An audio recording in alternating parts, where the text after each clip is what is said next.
Here is the top 10, a lot of SEC schools per usual, but Texas taking that top spot, followed by Georgia, Ohio State, Alabama, and Oregon, rounding out the top 5 of 2025.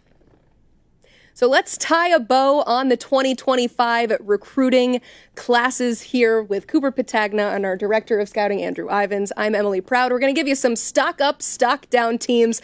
Starting with a stock up squad for you is LSU. Why? Oh, I'm so biased. I love what they've done this offseason. This was a get-right offseason for LSU and Brian Kelly, and it really starts in the transfer portal. They acted with some urgency. You talk about guys like Pat Payton, Jack Pyburn. What's it look like with Garrett Nussmeier coming back? They go out, they get him some weapons alongside Barry and Brown and Nick Anderson coming over from Oklahoma. Offensive line, you think about Josh Thompson, Braylon Moore. They didn't run the ball well last year. So you look at LSU, very aggressive. They marry that up with a top 10 class in high school. They had to have it. Their margin of error was very slim this offseason. I think they aced it. You like the Gators. I do. This is a team that was outside of the top 50 in the recruiting class rankings in October. They finished in the top 10 at number 8. Really, after DJ Lagway takes over there in Gainesville after Graham Mertz's injury, it's the DJ Lagway effect. Kids want to play with DJ Lagway because they think he's a quarterback that could take Florida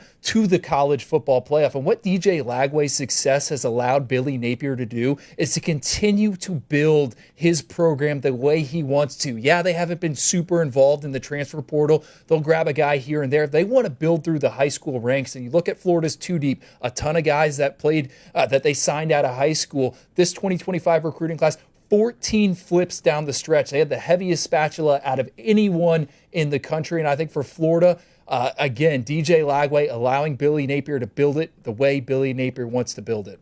Napier putting together a top 10 recruiting class. A team right outside that rankings at number 11 is Tennessee. They're a stock down team for you. Oh, that's going to hurt you. I know. Tennessee for me is more, what does it look like in terms of coming off that loss to Ohio State, and how do we get past a caliber team like Ohio State?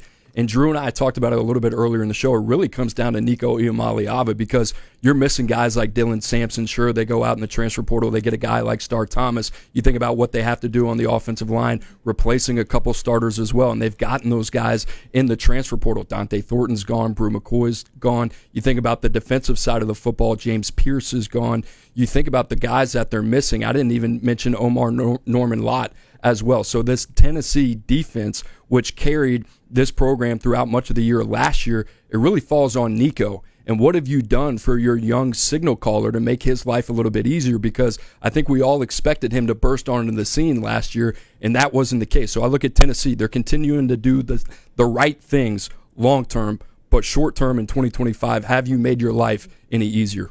Elsewhere in the SEC, in Kalen DeBoer's first full recruiting cycle, he gets the number 4 class, but Alabama is a stock down team for you. Yeah, 9 top 100 players as well. Look, star power is on its way to Tuscaloosa. Star power that Nick Saban would have wanted.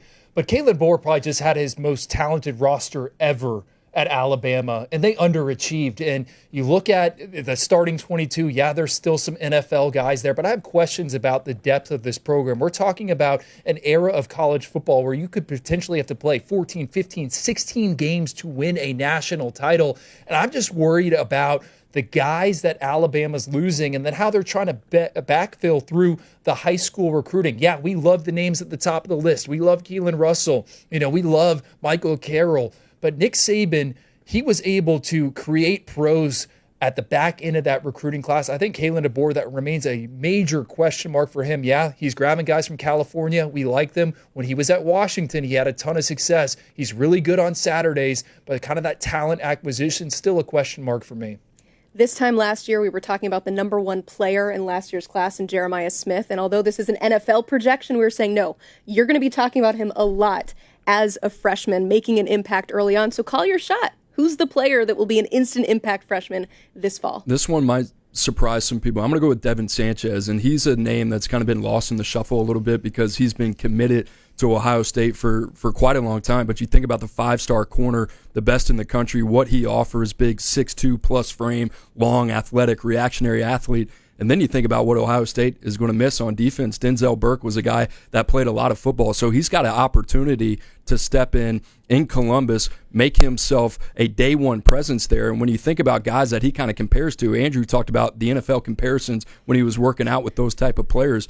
I mean, talk about Patrick Surtain, one of the cleanest prospects we've seen at the position in quite some time. Will Johnson comes up as well. I mentioned those names because both those guys were impact players and ahead of the maturity and development timeline when they stepped on campus from day one. I think that's Devin Sanchez.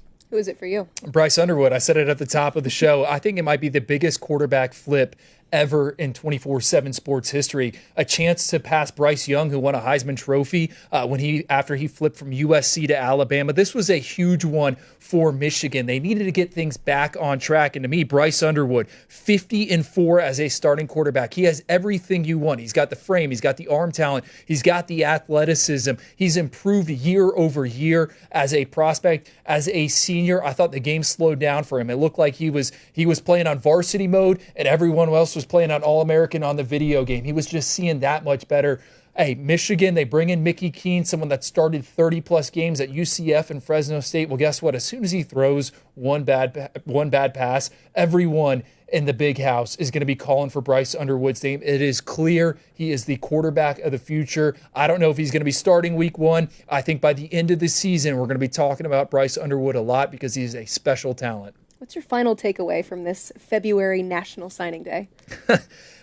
My final takeaway really is I think the college football playoff race is kind of wide open, and that's because of all the uncertainty at the quarterback position.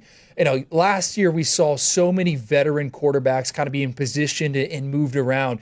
Both teams that made the national title final, in Ohio State, they had Will Howard. Notre Dame had Riley Leonard. Both those guys were veterans that came from other places. The more we dug into this, the more we talked about not only about high school talent, but the transfer portal talent. There's a lot of blue blood programs that are perennial college football playoff contenders that have question marks at the quarterback position. It's guys that we've ranked high, but I still don't know. We haven't seen it on Saturdays against elite defenses. You know, Alabama, Georgia, Michigan, Notre Dame. You can go up and down the list. There's not a lot of proven commodities, and I think that's going to make the college football race in 2025 fascinating. Who breaks through? Because there's a lot of uncertainty at the game's most important position. Final takeaway, Coop? For me, I think Oregon is the most well-resourced team in position for modern age of college football. You think about Dan Lanning, his attitude towards talent identification, talent acquisition, the bottom line, and then you pair him up with one of the most financially successful billionaires in the entire world, and Phil Knight there. This is a guy that we've seen put it all together, and we saw that this past year, a team 13-1, 13-0, reaching new heights that the program had never gotten to. And then you think about, all right, what have they done this offseason? They go out, they get a top 5 recruiting class on the high school side. They go out and they pair that up with a top 5 transfer portal class as well, replacing guys like Josh Conerly, replacing guys on the offensive line. It's very difficult to do. They go out, they get Isaiah World, they go out, they get Emmanuel Pregnon, Dylan Thieneman, some of the best guys at those positions in the transfer portal, 3 players in the top 20. And then I haven't even talked about guys like Takorian Moore in high school and what they can do from an instant impact standpoint. It did not end the way that they wanted. No team coming off as much success as Oregon has been more urgent than they have. You put that together, something's going to give soon, and they're going to get to where they want to very soon. You say the college football playoff race is wide open. Cooper's convinced me that Oregon will be one of those final 12 spots. Thank you so much for watching us here on National Signing Day. A reminder, today is free day, so you can go on 247sports.com to see what a membership can get you. And if you like what you see, take advantage of 60% off VIP memberships through Thursday. Thanks again so much for watching us here on National Signing Day. On to 2026.